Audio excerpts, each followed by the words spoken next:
You remembered, attaboy. And good, yeah, exactly. Yeah, no, she was finishing up. Good morning. Hey, I didn't see anyone from Portland. Do we have a Portland office on? Milwaukee?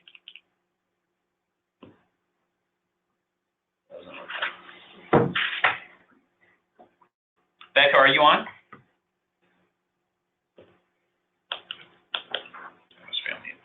Becca? Yes, hi, sorry. Hi. Hi. Can you text, so you can get hold of Michelle Green? I sent them to Michelle, Teresa, and Peter. Sure. Okay, we'll get going since I'm already recording, and I remembered this time. It just seems like, because I'd forgotten to record the last two calls, it seems like it's been a long time since we've had one of these. But this is, what you guys will see is this topic is just a continuation. It's a culmination of really a bunch of the stuff that we've done in the past, especially the last call, which was on execution, and we'll cover that. So quickly, we're going to do a quick HR roundup. There are some issues. Bridget is not here, but she gave me her 30 seconds of what to say on as far as the renewals, or is that what it's called? The Health insurance renewal. Yeah, open enrollment. So maybe if someone else wanted maybe if Danny can give an update on for Alaska. I'm in Anchorage today. And then we'll do a quick review, 3 slides of the last call, which was on the topic of execution.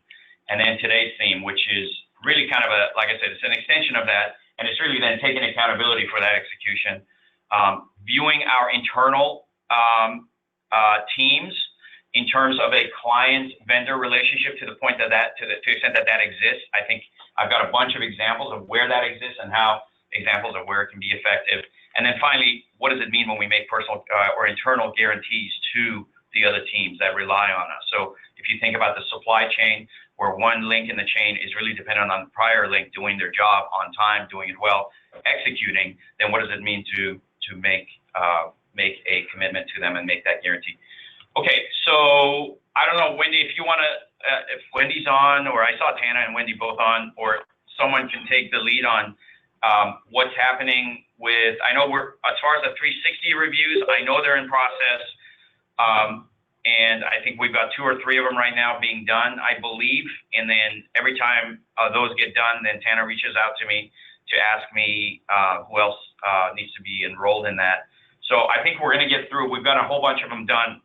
Hopefully people have received their 360 reviews to the extent that the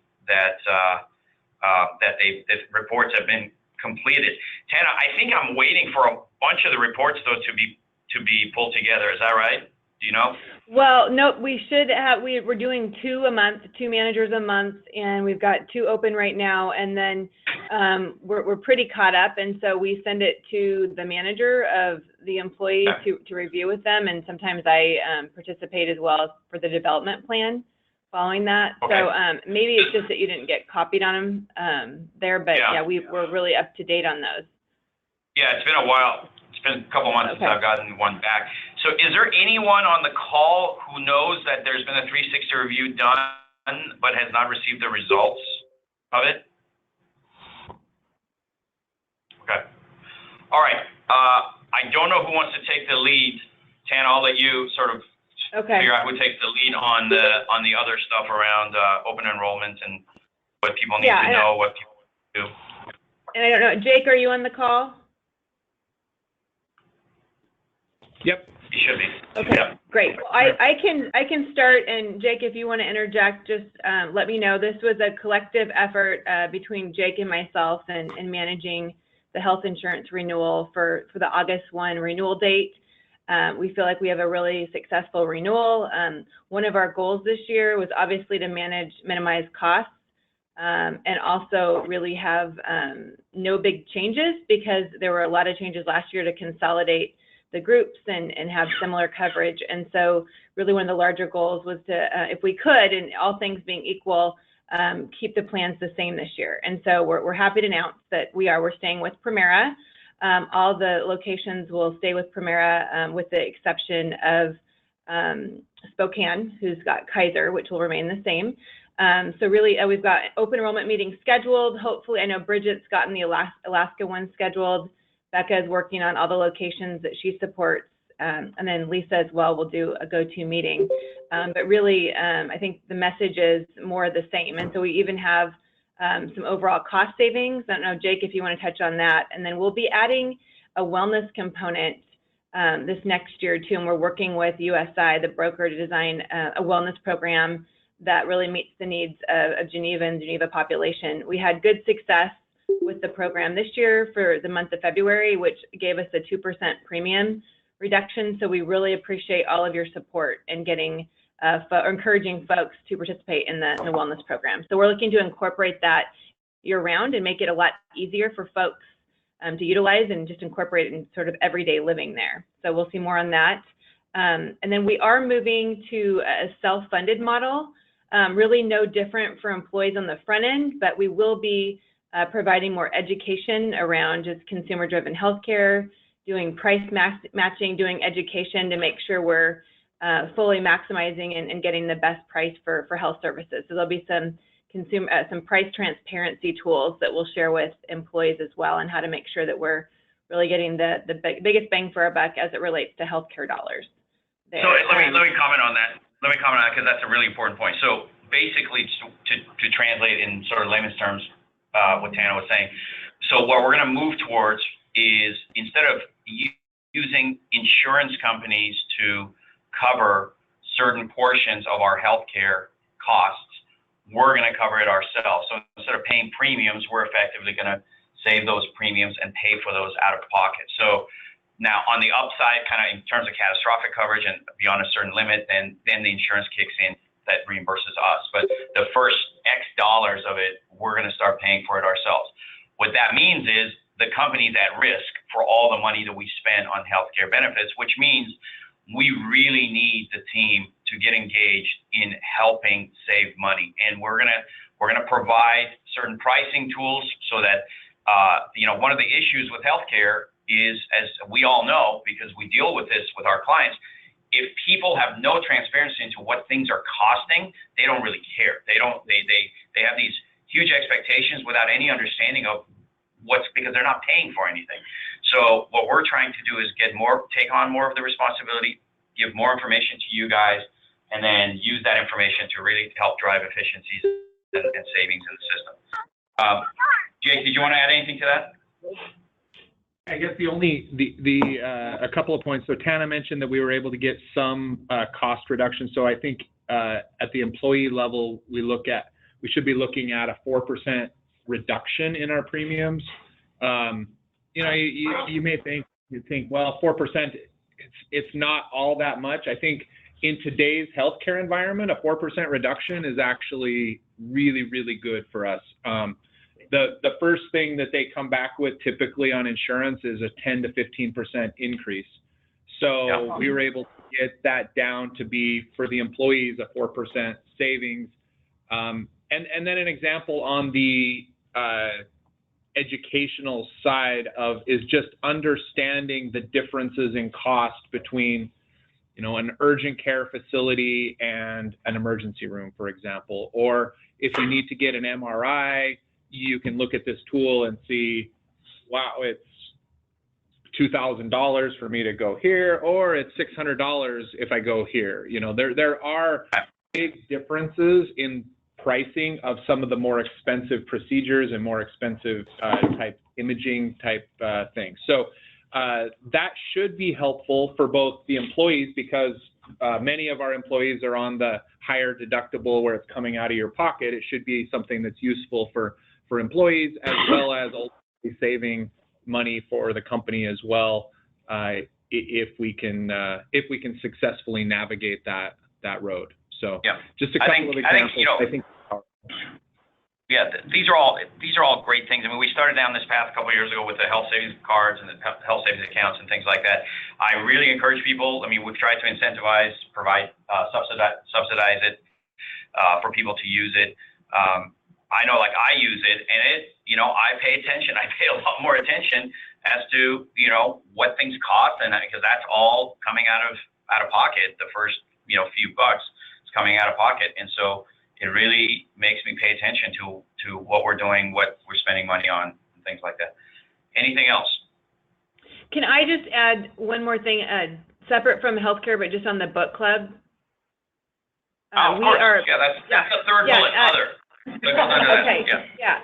So at the suggestion of Matt Keith, we are going to do the next book club is going to be the book Mindset by Carol Dweck, Fixed versus Growth Mindset. It's a fabulous book and it's very applicable for leadership. And so I'll be sending out an email to see who's interested in the next week or so, and we'll get that kicked off and started in the next month or so. We'll probably start it in, I'm thinking, August.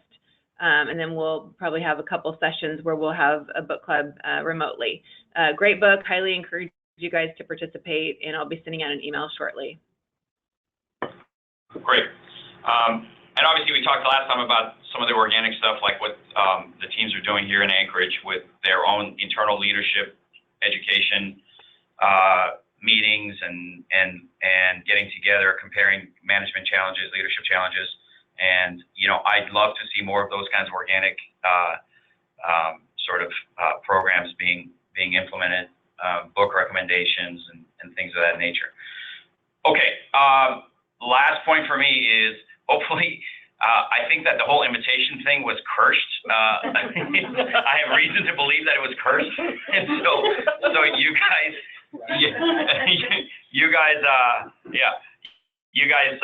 hopefully everyone got all the cancellations. And I think what I tried to do is I'm just going to try to do rolling invitations, like 3 or 4, maybe 3-month rolling invitations to do it that way, because there was a lot of confusion before as to what was going on. So hopefully everyone understood what I was doing with the cancellations and things like that. If there are people that on your team that should be on the call that didn't get an invitation, either let myself or Kimberly know. We're going to add them to the group. We actually created a group email now, so we don't have to. We can just go into that group email and just add a name to it, and then we'll manage the group, because there were people, when I went to see who was getting invitations, my God, there was people that haven't been here in 2 years, and they were still getting invited to these calls. So did that. All right, let's jump in, because we do have quite a bit to cover. So execution, last month's call, which unfortunately, it turned out pretty good, and I was really bummed when I realized at the end that I forgot to. Actually, I realized in the middle of the call that I hadn't recorded it, and it distracted me. But so really, it was on the idea of execution, like what is it? What do we mean by it? Where does sense of urgency fit into this? Where does strategic planning fit into this? The fact that the strategic plan on its own, it could be you could have the greatest plan of all time, and if you just don't execute, then there's no point. And so it's got to be executed with conviction. You got to attack problems. And that's what we talked about. Patton's quote, famous quote, good plan violently executed now is better than the perfect plan executed next week. So this idea of getting things done now, not waiting till tomorrow. I always tell people I'm so paranoid when it comes to getting deals signed. I'm always so paranoid, the other guy might just die tomorrow. If I don't get this deal signed today, I don't know that the guy, will be around tomorrow. And I was joking about this when I was in Spokane last week, and actually we sort of the guy didn't die, but we had a guy that we were kind of thought we were about to do a deal with, and then the guy's gone. He's not there anymore. So it's important getting stuff done quickly. What do we mean by execution? If we mean that we're delivering on our promises, what is actually promised on time, on budget, and at quality. So it doesn't matter if we do it on time, if it's way over budget or the quality is horrible. That's what execution is. You got to do it. You got to do it, and you got to do it well. You got to do it on time. We got to do it within our cost structure, and we got to create a model that's consistent so that we can do it over and over and over again, not just do it once. Again, we've talked about, if you think about how these calls have evolved, everything from operating in quadrant 2 to focusing on root causes, all of these are building on top of each other. These concepts are building on top of each other. And that is to get us to the point where we can consistently deliver on our promises to ourselves, to our constituents, to our clients, across the board. The most important thing, which I'll cover today, is there's always unexpected events and contingencies, right? So, there's always excuses. Everyone always has excuses. Stuff happens to all of us. We can always blame it on things that happen. But ultimately, what the world cares about is results. The world doesn't care about excuses. We can all sit around and give excuses why something didn't get done on time, didn't get done within the cost that we had thought it was going to get done, or quality. But ultimately, we got to make sure that we're looking at those what we call known unknowns or the unknown unknowns. So you got to really be thinking ahead, anticipating what can happen, what can go wrong, and then deal with it ahead of time. Why do companies fail to execute? It's number one, lack of understanding of what it is that we're trying to do. So part of the reason for these calls, part of the reason for the strategic planning process is so that there is a decent amount of buy-in. We don't do everything great here. We sort of, we've started to build a base for all of these kinds of activities. I think we do a really good job in certain aspects of it. I think the communication of where we're trying to go, why we're trying to do why we're doing what we're trying to do, I think those are really, really important. There's got to be buy-in on the part of the organization. So on your team, doesn't matter if you have 2 people in your team, there's got to be this understanding of what it is that, why we're doing it, and there's got to be a commitment. So that's going to be the topic. The commitment is going to be the topic that we're going to cover today. There's got to be capability. So there's got to be training, resources. There's got to be a sufficient number of people.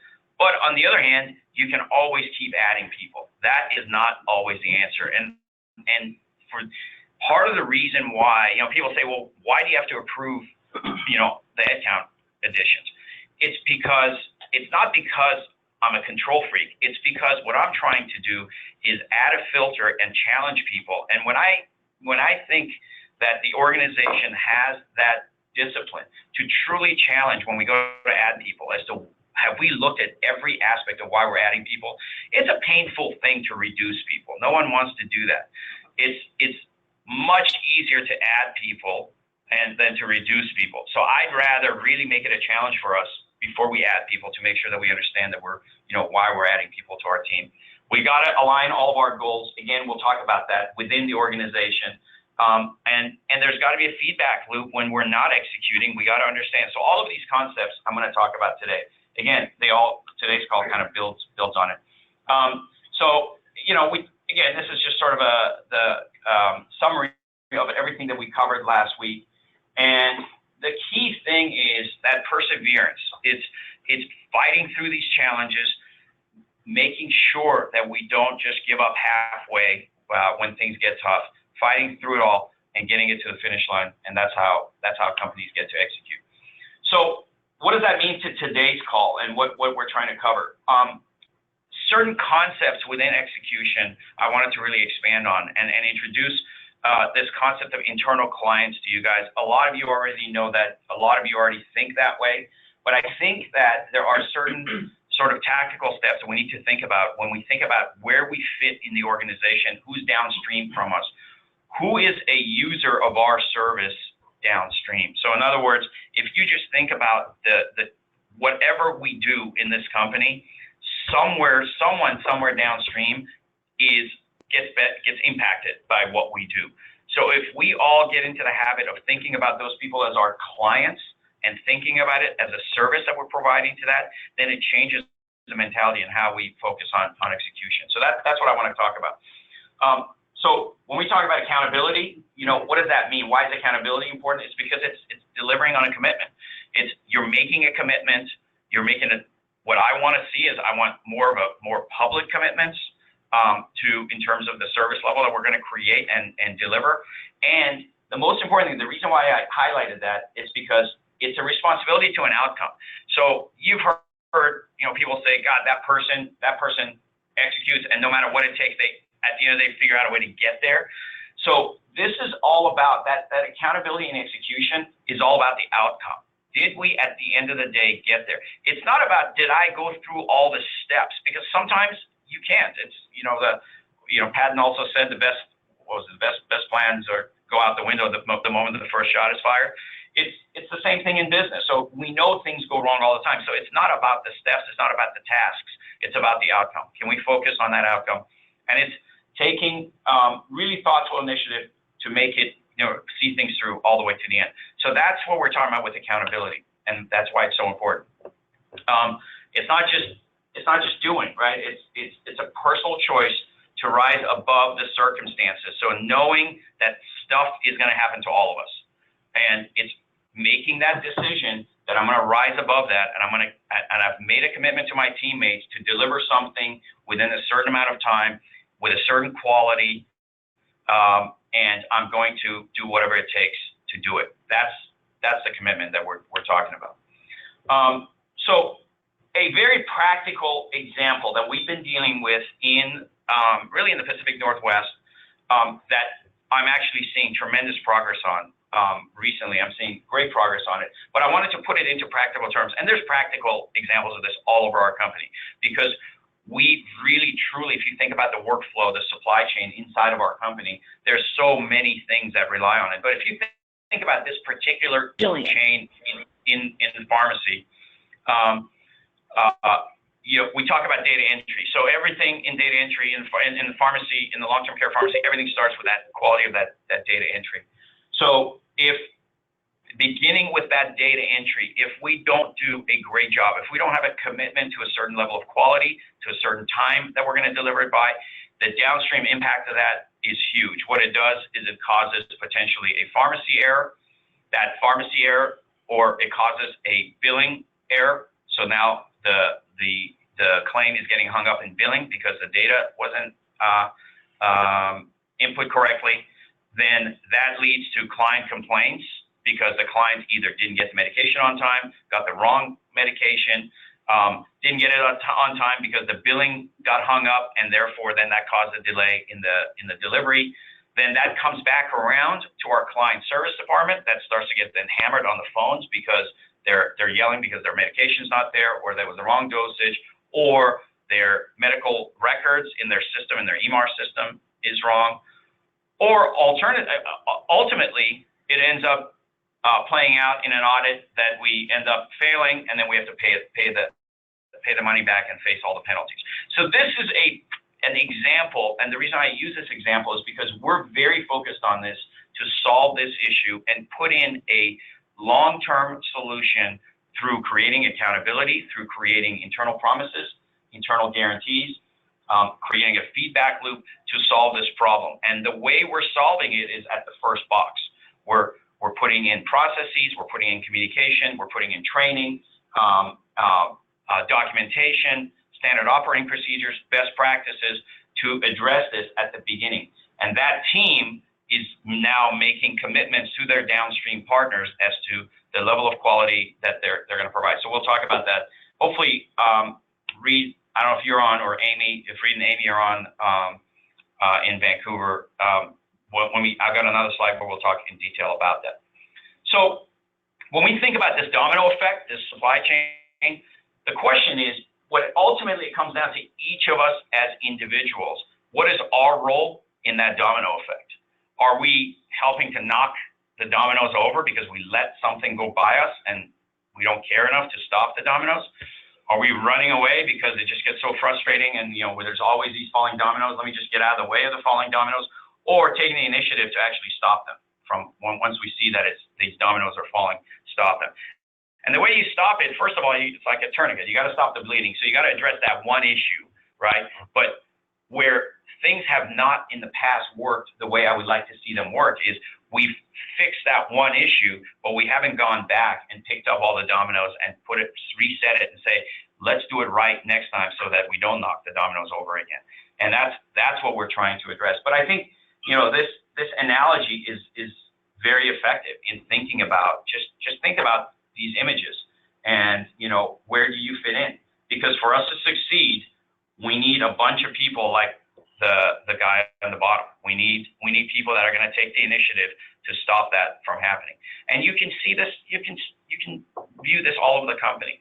It can be our GoTech, our logistics team, continuously being under pressure and underperforming from a client perspective because of something that has happened upstream from them, because, for example, a rush of urgent orders coming at a certain time period, right? So, it's taking that initiative to create communication upstream and help fix the processes upstream. So to create this kind of internal accountability, I call it 6 C's plus 1, 6 plus 1. kind of, as I was thinking this through, it kind of came together pretty well, kind of like the six senses. But the six C's of accountability. So what does it take to create that kind of internal accountability? First of all, there's got to be clarity as to what your team's mission is, right? So what is it that my team is supposed to be doing? Who is my client downstream from me? So if we just extend the data entry example, so if I'm the data entry team, understanding what is our mission in data entry, who uses our data, who's downstream from us, and what is their expectation of us? What is it that they would consider huge success in our level of service that we provide to them? So that's number one. Number two, you got to have the capability, right? So you've got to have training tools. And if you don't, then you got to speak up. If your team is short, if your team doesn't have the tools, if your team doesn't have the automation, doesn't have the systems, doesn't have the training, then we need to know that, and we need to address it, because if you don't have the capability, then you can't possibly be accountable for your downstream. Do we have A players on our team? Do we have people who are committed to that level of that performance?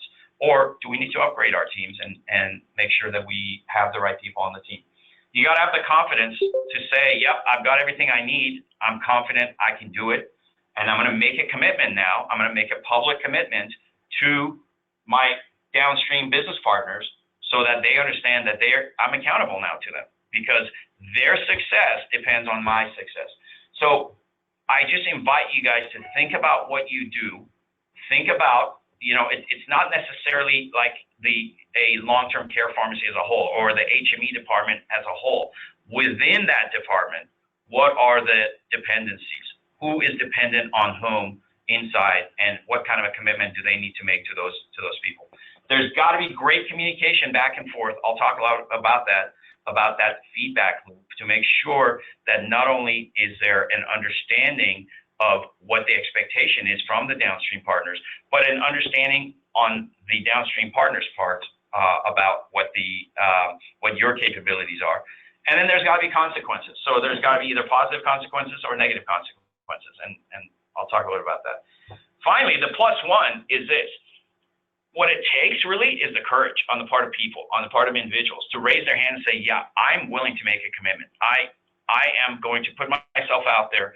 I'm going to make a commitment. I'm going to deliver on that promise, or we as a team are going to make that promise. I've covered most of this stuff. I think the couple of things I want to hit on, though, is communication. The key thing with that communication, it's got to be simple and it's got to be honest. And the reason why we do that is because otherwise, without that kind of an honest feedback, people don't really know where they stand. You guys have heard me say this over and over and over again. If we aren't honest with people on our team relative to their performance, if we aren't honest with the team that's upstream from us or downstream from us, then we can't possibly continue to improve. So one of the examples of this need for communication, and there's a whole bunch of them, right? Matt, Keith, and I were talking earlier today. You think about like the IT team, and pretty much no one in this company can do their work without IT doing their job well. Well, part of the problem as far as that communication is, I don't think anyone here, when they put a ticket in, as far as I know, can't see how many tickets actually IT have, or how many tickets are in front of them, right? So we've got a hole in our communication, because to anyone who puts a ticket in, to them, that's like the most important thing, right? What they don't understand is there's like 200 other things in front of 200 other tickets. And so without that sort of ability to be able to give feedback to the team, for the IT team to give feedback and say, look, we received it, right? So we've received your request. You are number X in line, but we also have a way to go through and make sure that we're force ranking what needs to get done. But by the way, next time, this is something you could have done yourself instead of creating a ticket. So that's that two-way honest communication that has to take place, and it can't become personal. This is not one of the things that really, really bothers me is when I love disagreements. I was going to say violent disagreements, but I love that when I see that, and I love heated discussions. but there's no reason for those things to become personal. And I often have to jump in and depersonalize those things because everyone is doing, in theory, if we've got a bunch of A players, everyone's doing the best for the team. It's understanding that there's nothing personal about that. So if IT calls you, to extend that example, if IT calls you and says, hey, next time, here's how you do it, you can't take that personally. What they're trying to do is trying to execute on their mission of providing really mission critical applications to the company to make sure that the train keeps moving forward and making sure that you're taking some personal responsibility for what you're doing. And so I do still see that around the company where people, sort of get their guards up the moment someone comes back and says something. We just got to get into that frame of mind where that kind of dialogue is okay and it doesn't become personal. And then, so like I said, really more than anything, we need a team full of people that are willing to have the courage to say, I'll take responsibility for that. Because this world would not go forward if there wasn't people who had the courage to say that they would take responsibility. If everyone sat back and waited for other people to take accountability, we would not be as a country, the world would not be where it is. And so that's what adds meaning to life. It's when you make a commitment, you live up to the commitment, you execute on it, you deliver on it, and then you see the results of it. And that's what I encourage everyone to really, really think about. Okay, so when we think about accountability and this concept of internal clients, we talked once before about an issue here in Anchorage between logistics and the long-term care pharmacy, where the general manager of the long-term care pharmacy and the head of our logistics here in Anchorage had to sit down. They had to sort of hash out some disagreements and actually had to enter into an agreement relative to the level of service that the pharmacy needed from the logistics department. I think what that did was it allowed everyone to understand those two organizations, which historically in Anchorage, there's been a lot of friction between those two organizations going way back to before I started. There was always friction between those two organizations, primarily because they've got goals that without understanding each other's goals, they conflict with each other, right? So pharmacy wants to get as much stuff out as quickly as possible. Logistics needs to be able to do it within a certain cost structure, within a certain level of organization, and can't constantly be reacting to pharmacy. If you're not talking to each other, and if both parties don't agree on some kind of an internal guarantee to each other about what they're willing to do for each other, then you're constantly going to have that level of friction. And that's what we addressed. So that's the kind of guarantee that I want to see around the company. Doesn't have to be anything super formal, but I think it's it's really a frame of mind. It's a way to look at things, which is one part of the organization making a promise or a commitment to another part of the organization to be able to deliver what that service that they're counting on, that the downstream organization is counting on, to the total satisfaction. So in order to do that, we all think about client service and thinking about, okay, whatever it takes, I got to get my clients to love me. I got to get my clients I got to understand what my clients want. I got to do whatever it takes for the client. Well, it's the same thing internally. It's just a way of looking at things. If logistics looked at pharmacy as a client, then logistics would sit down with pharmacy and say, what are your needs? Okay, now I understand your needs. Let me tell you what my capabilities are. Now, let's find out how I can match up my capabilities to your needs so that we can get you satisfied to the extent that, so that you can be happy with the job that you're doing. So that internal guarantee is that what I call sort of if team A makes a promise and a commitment to team B, then that creates that level of accountability because team A understands that the way they do their work makes a difference between whether or not team B can get their job done properly. That creates accountability. Now, all of a sudden, I'm not working in a bubble. I'm not working in my own little vacuum. I am now have a higher level of understanding that what I do actually means something to someone else, right? So all kinds of examples of this all over the place, right? So I can tell you, and we'll talk about the steps, but give you just a few examples. Here in Anchorage, we always had an issue, and maybe we still do, had an issue with people coming into the lobby to pick up equipment, HME equipment or supplies, and wanted to pay for it, use their insurance to pay for it, and then the lobby would be dependent, or the people up front would be dependent on QA, doing a QA of that order to make sure that the order is good before we hand the product over to the patient or to the client, and before they walk out the door with it, because once they walk out the door with it, it's going to be really hard for us to get what we want.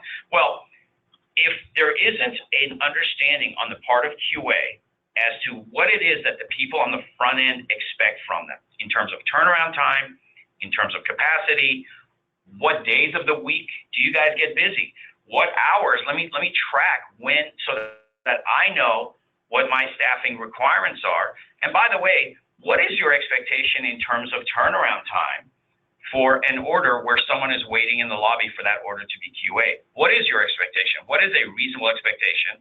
Okay, do we all agree that that's reasonable? All right, now I'm going to create a service level that meets that expectation. That level of dialogue doesn't necessarily happen. What sometimes happens is conflict, because there's bitterness on the part of the processors on the front end because they're waiting and waiting and waiting.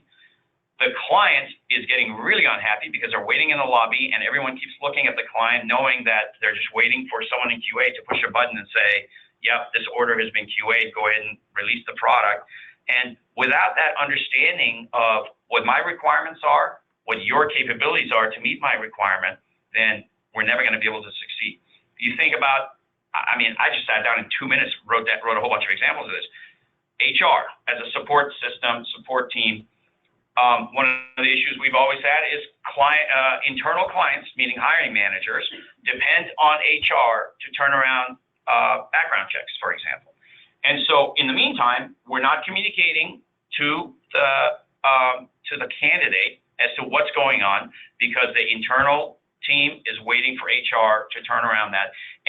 But there's no agreement as to what is a proper turnaround time, how many days is appropriate.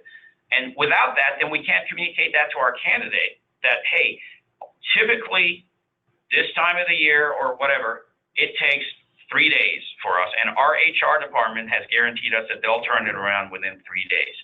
And so we're not setting the expectation properly with that potential team member, which then frustrates that team member, makes us look really bad. And in a lot of cases, we lose really great players because, by the way, what message are we sending to those people? What are we saying about whether we have our act together or not? What are we saying about the level of commitment that we have to people coming on board? So, I can think of rehab here, complex rehab here in Alaska with the purchasing department, right?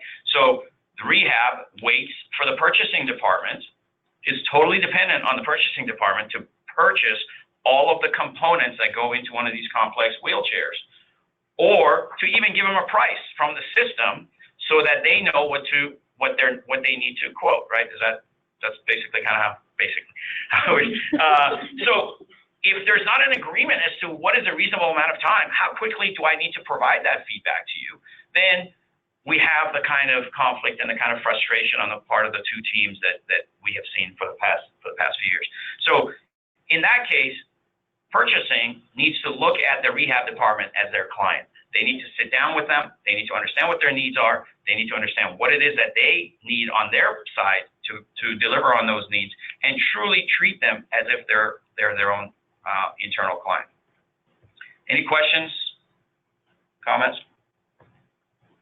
Sounds like it's a lot about trust, too.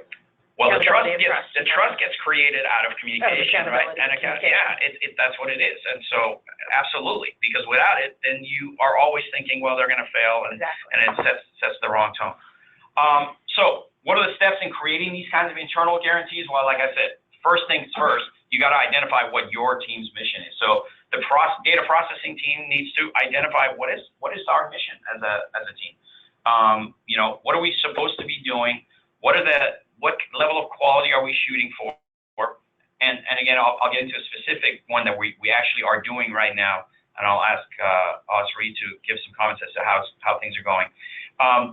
It's understanding and recognizing who your internal clients are. So one of the things that I did with that team is I sat down and said, hey, explain to me in the workflow, who actually then, what is the next step? Like, who gets the data after you put it in? Because what I was trying to do is illustrate for them who their clients are and cause a conversation with that downstream client as to who it is that they need to be accountable for or accountable to. And understanding, more importantly, what it is that they need from you, what it's going to take for you to continuously surprise and delight them. Just like we try to do with our clients, just like our external clients, we try to do that. Not every one of us, in fact, you've heard me say, in our business, very few of us actually have direct interaction with our external clients. It's much more important in a sense, in order to deliver that external service level, for us to have that relationship internally. Designing a guarantee that meets those needs, publicly committing to that guarantee. So there's all kinds of examples of companies that publish their service level guarantees. I know IT has done that. I've seen emails, for example, with Justin has put out emails.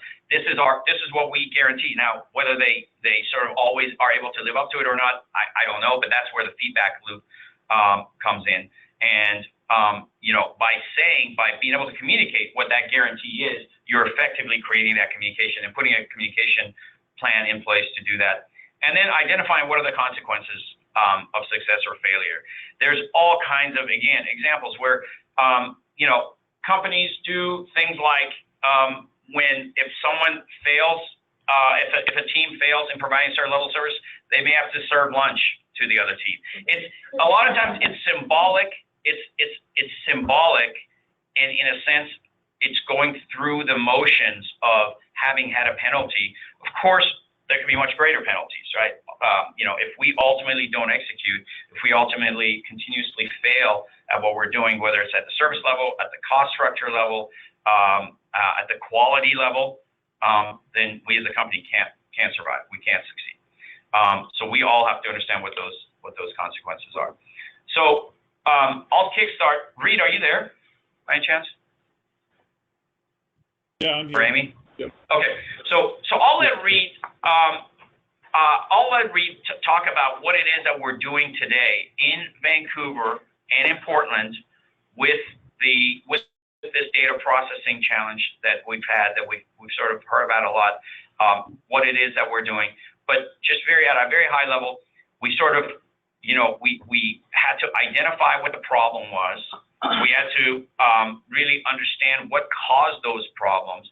We had to come up with a plan to create accountability, and then we had to create this internal guarantee. It's not all done. We're in the process of doing it. But Reed, why don't you start from sort of that reorganization, creating the team leads, the reorganization under you, the calls, the weekly calls, and then the survey and everything else.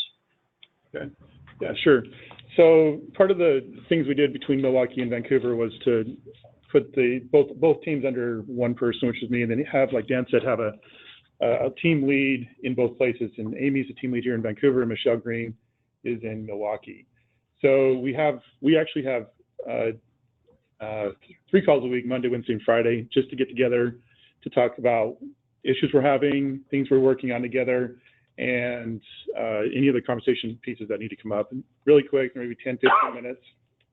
And I found those to be really very helpful for us overall. Some of the things we're working on together is getting this one project. We have several projects we're working on right now. One of them was to obviously get our data entry to be standardized across both places. One of the things, as we were talking about downstream customers, one of the things we realized is that our downstream customers internally are several people. And so what we've done is we wanted to get feedback from those customers from them, and we were trying to determine what we did. So we came up with a short 2-question survey. First question asked, how is the data, what's your perception of the data right now, and are we improving over last month? And so once we get those back, we can map a trend and see if things we've done are improving it or making it worse. And then we also, do other things to make sure that our daily QA is coming out correctly. The data's coming in right now. We sent the survey out last week, And today, again, we had some technical difficulties with the survey, but I sent it out again. Hopefully get some data this week, and then we'll review it with both Amy and Michelle and see what we can do as far as, you know, what the trend is overall. Continuous improvement. Yep. Yeah.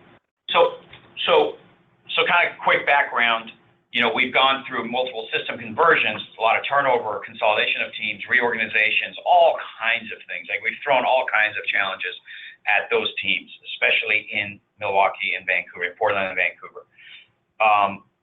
That there's a tremendous volume of prescriptions that need to be processed in those two locations. Number one challenge was the two functions, even though there was a lot of dependencies on each other because there's a lot of work that's done across shared work that's done and more between those two pharmacies. First of all, there was no sort of team leads. It was just a bunch of people. So there wasn't that level of accountability did not sit with anyone. So the first thing we did was we created team leads, and we said, okay, you're the team lead in Milwaukee, Michelle. Amy, you're the team lead in Vancouver. Number one, so now you've got accountability. Number two, we moved them both under Reed because one of the biggest problems we had was lack of standardization. They were doing things differently, and there was very little or to no communication between those two teams. So the fact that one team was seeing certain challenges and was experiencing certain challenges, they never had a chance to communicate that to the other team that may have had the exact same, in fact, has the exact same challenges. And so therefore, things were evolving different ways between those two teams. So by bringing them together under one roof, creating ongoing calls, we sort of brought in that standardization. Third step, we brought in one of the major downstream clients into that group, and we said, why don't we combine that group, not really combine, but put them under the same roof so that now one of the biggest downstream clients, which is our medical records department, which sees the data that goes into the system and ultimately has to also enter a lot of data. Why don't we put them under the same group? So now not only do we have standardization between the two locations, but they've got one of their biggest clients that is going to now attend those calls on a regular basis. And now they're going to give real-time feedback on those calls, as Reed said, 3 times a week, not 3 times an hour each, 3 times 15 minutes. What did you see the last 2 days? Brenda, how is the quality? Is it better? What are you seeing? Michelle, what kinds of things are you seeing on your end? Amy, what are you seeing? Then documenting those things, creating standard operating procedures. And then what I asked Reed to do, I said, look, you've got to now be able to measure the performance. I don't want to just create a productivity measure, because if I do that, then maybe we'll deliver something on time, but not on quality. So we've got to create something that keeps us honest, that allows us to move forward fast, but keep the quality. So I asked Reed to create one metric across the organization, across both locations, one way, just a single way. That could be number of prescriptions per hour, cost per prescription for data processing, however you want to look at it. Create one metric that measures productivity. We kind of killed 2 birds with 1 stone with the communication and the quality aspect, which was, instead of us measuring constantly our quality, why don't we just let our downstream partners tell us how our quality is going? So we created a very simple 2-question, like Reed said. We worked on it, 2-question survey. Reed, did we do 1 through 5 rating or 1 through 10? I can't remember. Is 1 through 10? Yeah, 1 through 10. Okay, so just a very simple 1 through 10 that Reed created on SurveyMonkey that now goes to all their downstream customers that says, please rate how we did on our data entry and rate whether or not how much we improved over the prior month. If, how did we do compared to last month, right? So now you've created accountability because now you've got team leads. You've given them the tools because you've created training, communication internally, standardization, documentation. We're creating a feedback loop and a metric to be able to measure their performance.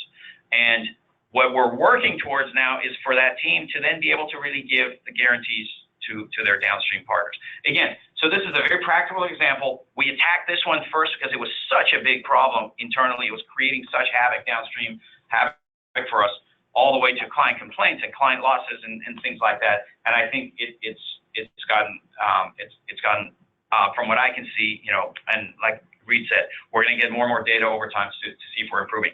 One other example, which I know all the other locations, sort of in the pharmacy world, and I don't want to focus too much on long-term care pharmacy in the Pacific Northwest, but a lot of these issues, because of the scale and the size of the business, really get exaggerated there. One of the problems the challenges that the pharmacy has very long working hours, operating hours, till 8, 9 o'clock at night. So prescriptions keep coming in. The pharmacy is dependent on the billing department to tell them that the drugs can go out the door. Without that, those prescriptions sit in the queue.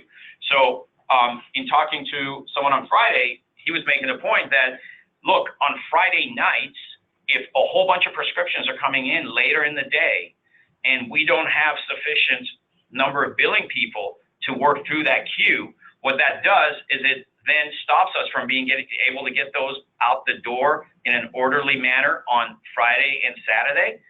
And then what happens is Monday morning, when those prescriptions all get filled and processed, go out the door, now they got to all go out the door urgently, which costs us like 3 times as much to get something out the door urgently, because we got to pay in Portland, Vancouver, we pay an outside firm to do that for us, to deliver a lot of those. So there's a perfect example of a need for the billing department to truly understand what is it that my clients want, my clients being the pharmacy. Tell me what it is that you need. Is it practical? Is it reasonable? And then I'll have to create a service level to meet that. Okay?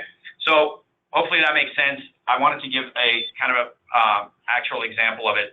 So again, tactically, what do? We've covered all this stuff. You got to set up a communication. You got to set up the meetings to try to understand what it is that your clients need. One of the things that we did a long time ago here, which I loved, and I've wanted to do it again, this cross-functional experience. One of the challenges that we used to have in Alaska, for example, with the logistics and the HME team, was it was very easy for the front-end HME team to make promises to the clients as to when they're going to get their products.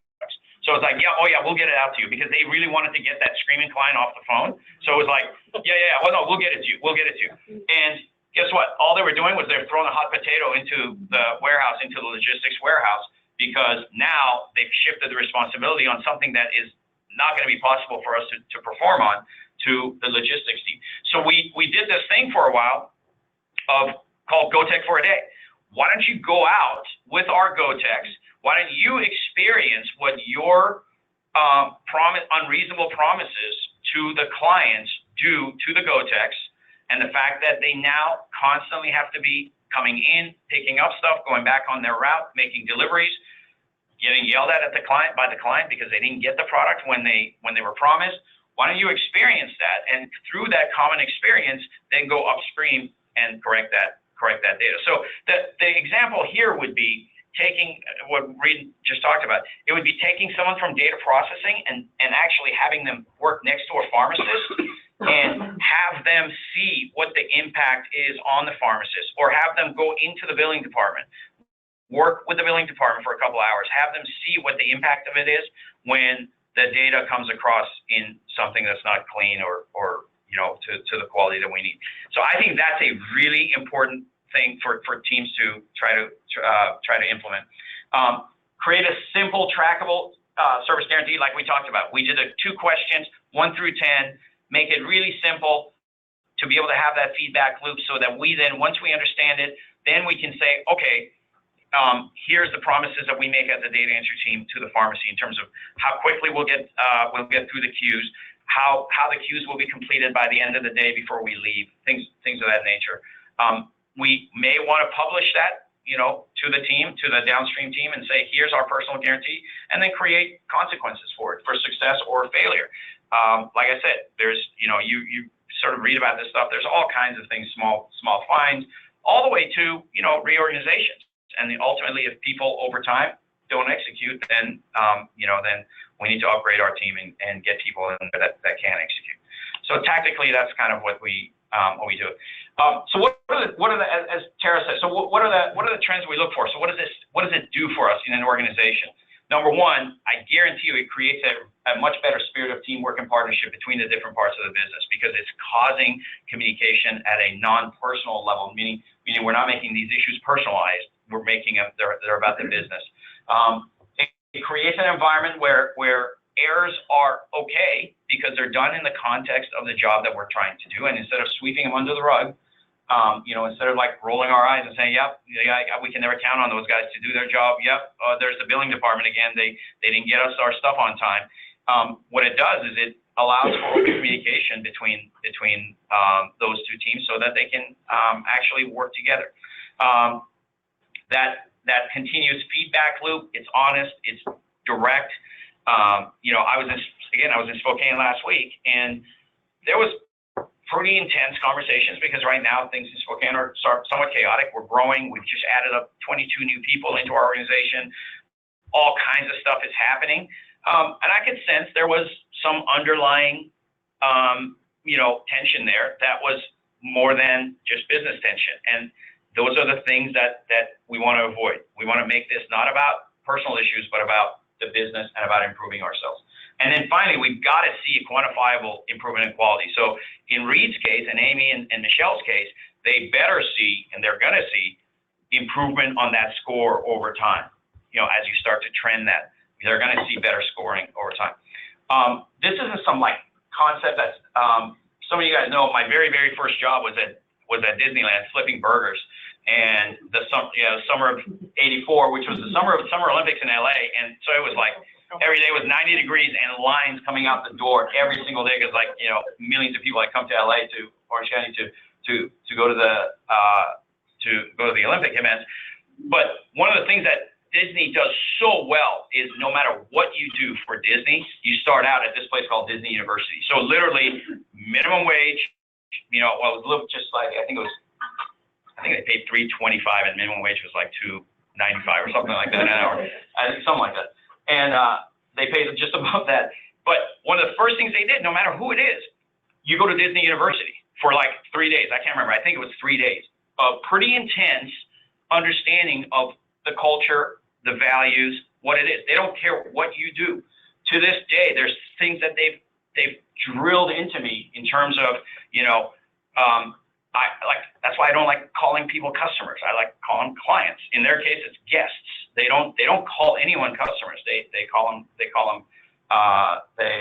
everyone guests. And that's because that's what they're trying to do. So they talk about this virtuous cycle. So if you create that level of internal client service, and that's how they teach you at Disneyland, this internal client, or Disney, this internal client service, they call it the virtuous cycle. It's two things. It comes down to respect.